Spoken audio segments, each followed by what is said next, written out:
Lahaina, Maui, Hawaii. To the first Hawaiians, Lahaina meant the cruel sun. Yet today, sunseekers and ocean lovers everywhere agree that the incredibly beautiful oceanside playgrounds of Lahaina and the nearby resort community of Kaanapali are two of the most stunning crown jewels of this sparkling blue water planet we know as Earth. On the slopes of the West Maui Mountains, the breathtaking sunlit patchwork of sugarcane fields, which today rise from the sea level to a height of 1,000 feet, are the descendants of the first sugarcane plants brought to Hawaii by the earliest Polynesian explorers. And by 1850, they had spawned an industry, sugar, and with it came dreams of railroads.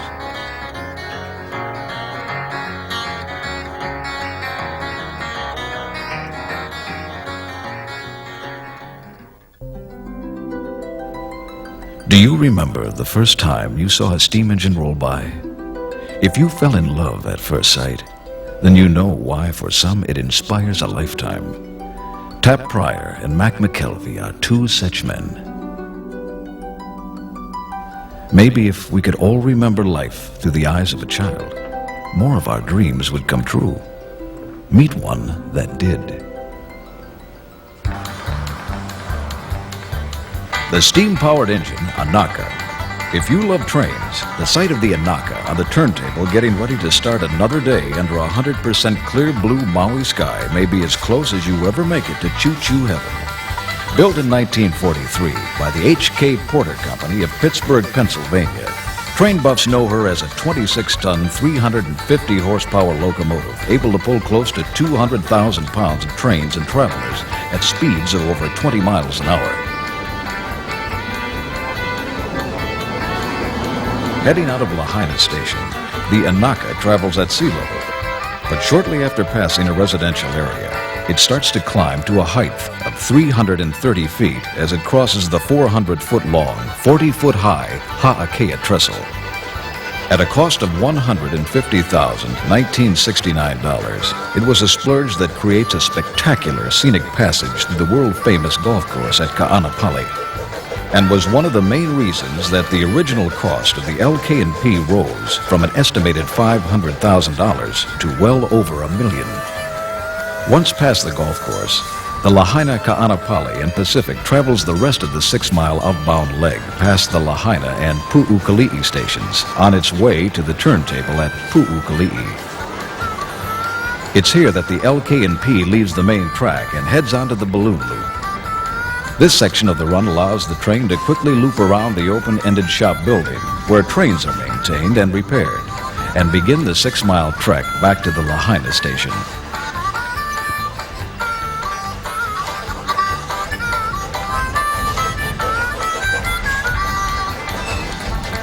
Before getting there, however, it stops at Puukolii station to pick up and let off passengers, and minutes later at Kaanapali station for more of the same. Also to refill the water tanks of the tender car so that the Anaka's 900-degree firebox can generate the steam needed to make another run. Although it was originally just one of several similar engines owned by Carbon Limestone Company of Hillsville, Pennsylvania, from the moment it was purchased by Tap Pryor and Mac McKelvey, the Anaka became engine number 1 of the Lahaina, Kaanapali, and Pacific Railroad. In many ways, Tap and Mac were an unlikely team. Lucky for us, they found each other, because as different from one another as they were, what they shared was a dream to revive the days when steam locomotives ran the tropical Hawaiian skies.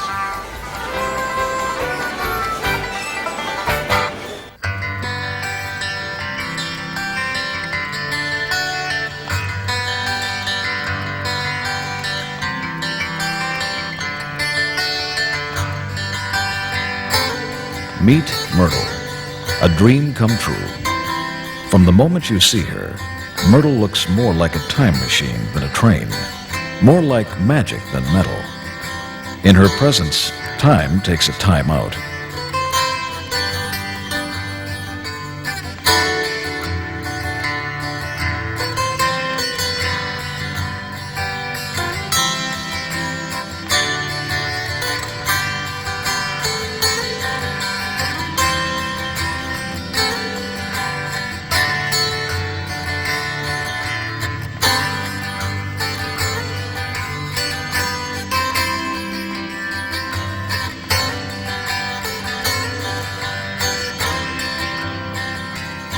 Myrtle rolls into Lahaina station at 9:30 every morning, ready to start another day. A day before television, fast food, and spaceflight. A day from a time in many ways more fully alive than those in the 1990s. A day when there was time to take in and fully appreciate the subtle joys of a quiet moment and a harmless daydream. A kind of day, perhaps forever lost to the ages, except for the rare respite offered by opportunities like a ride on a steam-powered Lahaina, Kaanapali, and Pacific Railroad.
After being rotated on a turntable and backing up to the rest of the train, it's time to head out for the first leg of the 12-mile round trip into the cane fields.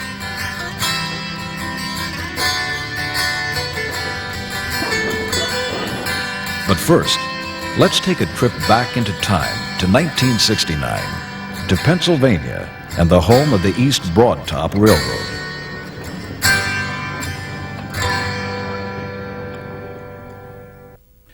It was on the test track of the East Broadtop Railroad that the refurbished Anaka made their test runs. At first pulling only a tender, the Anaka was eventually hooked up for a final test run to several cars of the East Broadtop Railroad.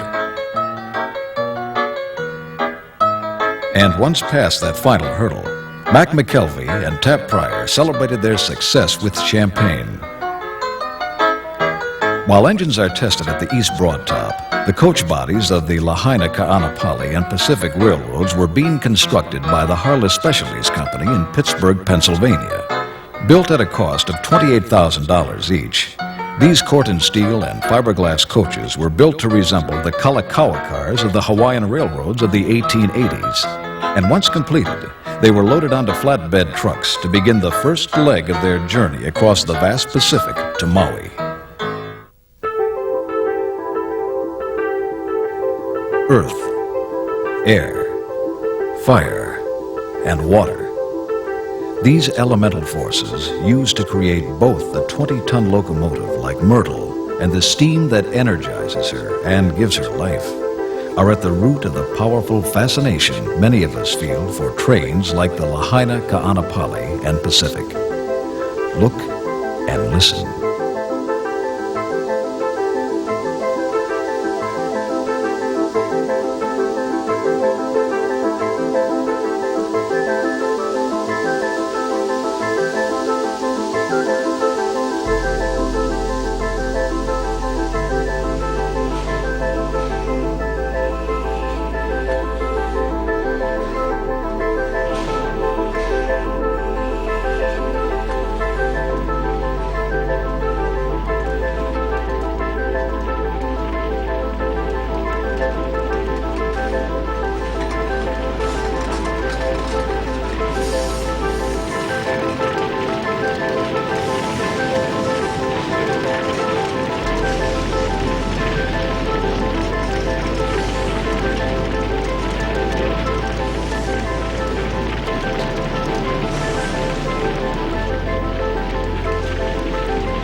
Welcome back to the year 1906. What you're watching are some of the first silent movies ever made. Under the direction of Thomas Edison, inventor of both the electric light bulb and the motion picture camera, these films were among many Edison shot in Hawaii during the first few years of the 20th century. It was a time on Maui when the pioneer mill dominated the life of the community of Lahaina. The landmark smokestack of the still active sugar company stands watch over the town as it has since the company was founded in 1860. And during the years of 1882 through 1952, the pioneer mill operated two main railroad lines in and around Lahaina to expedite the movement of cane from the fields to the processing plant. The activities of harvesting cane by hand, loading up the so-called drags that were used to start moving the cut cane out of the fields, and moving of the cane by mule train, ox-drawn carts, and railroads were common scenes in the sugarcane fields of the early 1900s. And while the industry today has turned many of these manual tasks over to gigantic machines, there are still thousands of cane workers employed today to both work the fields by hand and operate the behemoths that rumble day and night through the sugarcane fields of Maui to satisfy the sweet tooth of America and the world. These cane workers are a tribute not only to the value of their own efforts, but also to the cultures they represent. For it is the wave after wave of Chinese, Japanese, Portuguese, and Filipino immigrants who have come to Hawaii to work its cane and pineapple fields that have in many ways flavored the rich stew of cultures, filling the melting pot, which is Hawaii. There would have been no cane industry without them, and no railroads in Lahaina without a cane industry. In respect for their pleasantly surprising contribution to the existence today of the Lahaina, Kaanapali, and Pacific, we offer a heartfelt mahalo. Thanks.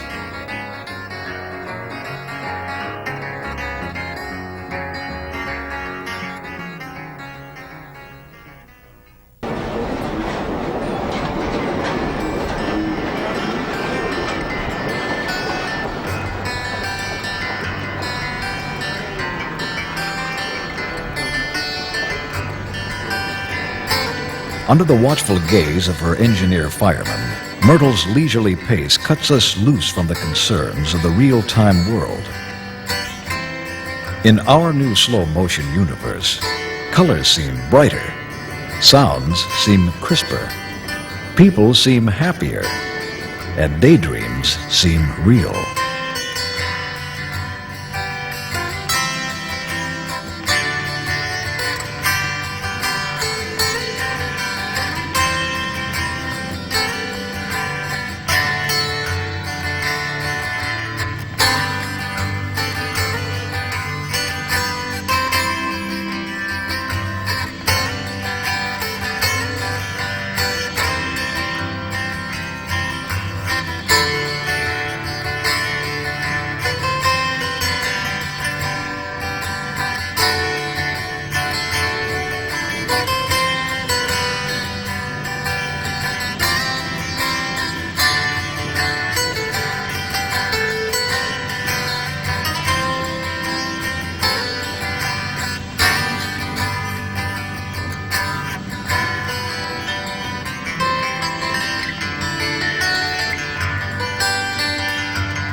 As we all know, it takes a lot of work to make a dream come true. And thanks to some of the home movies shot in 1969, we can see exactly what it took to put this one together. Construction crews flew into action. They started by clearing the track bed, setting the footing for the trestle vents, and tamping and ballasting the cross ties for the 12-mile run of the Lahaina, Kaanapali, and Pacific. Upslope of a beachfront skyline without even one high-rise hotel, and in the middle of Kaanapali Resort, then lacking a completed golf course, they used an 80-foot crane to complete the toughest job of all, building the Hahakea trestle. And they did it right, because after nearly 100,000 crossings of the trestle, every passage has been as flawless and exhilarating as the very first.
Soon after you have heard the whistle blow, you're already headed back on the 6-mile return trip from the Puukolii turnaround to Lahaina.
By the time Myrtle stops at the Kaanapali station to take on the steam-producing water for the rest of the trip, it's more than obvious that a ticket to ride the Lahaina, Kaanapali, and Pacific creates a wealth of warm and wonderful memories for the young and for the young at heart, offering a refreshing reminder of the simple joys and fantasies of childhood.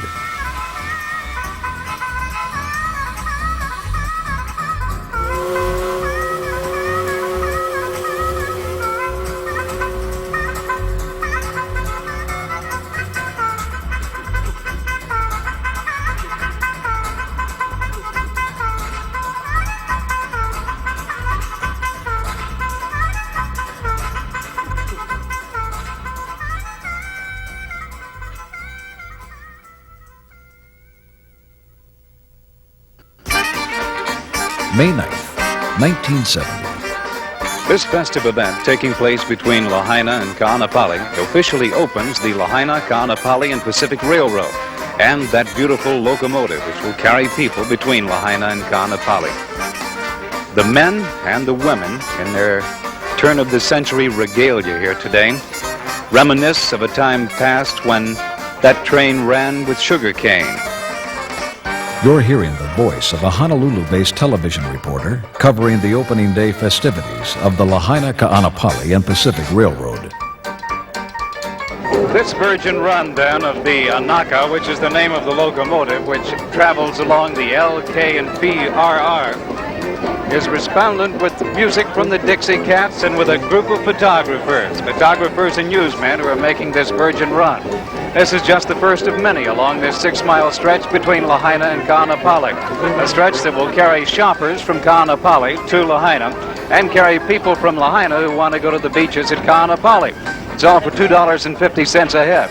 How quickly you can get $2 million back at $2.50 a head will be up to the management of this railroad, of course, because $2.50 is what it cost you to ride it. But the scenery is beautiful. And on the maiden voyage, the scenery proved dangerous as well. Well, sort of, because the good-humored owners of the LK&P arranged for a fake train robbery between Lahaina and the Anaka's arrival at the Hahakea trestle.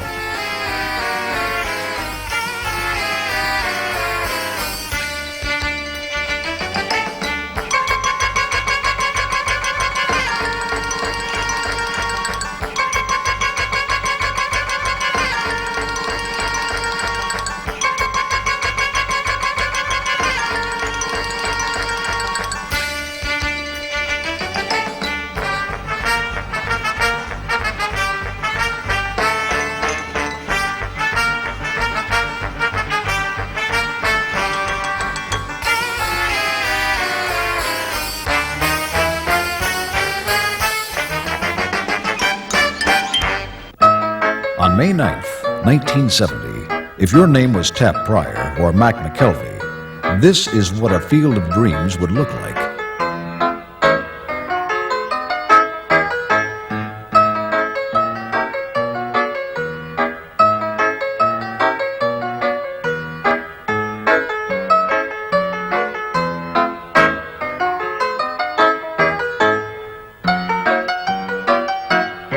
After Tap and Mac ceremonially sledgehammered in the Golden Spike, both sections of the track and their dreams became one.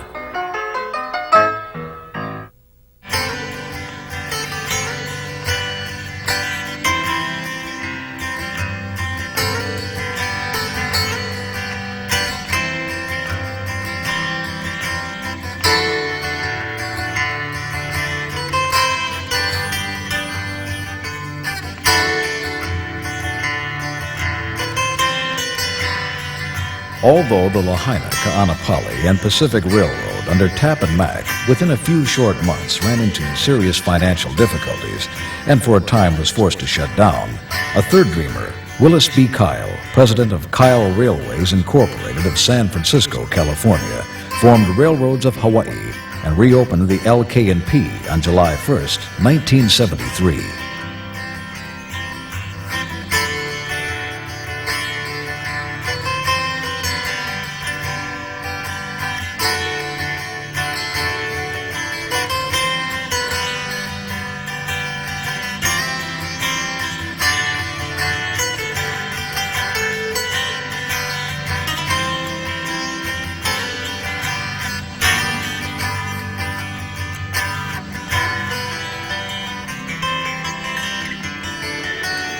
Built 10 years too soon, the Lahaina, Kaanapali, and Pacific did not have the level of patronage to pay for itself at first.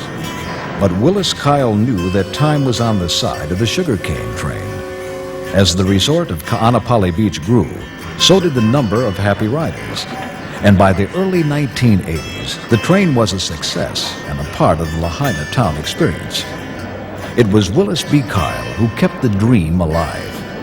So to him, and Tap, and Mac, and the dreamers everywhere, may all your dreams come true.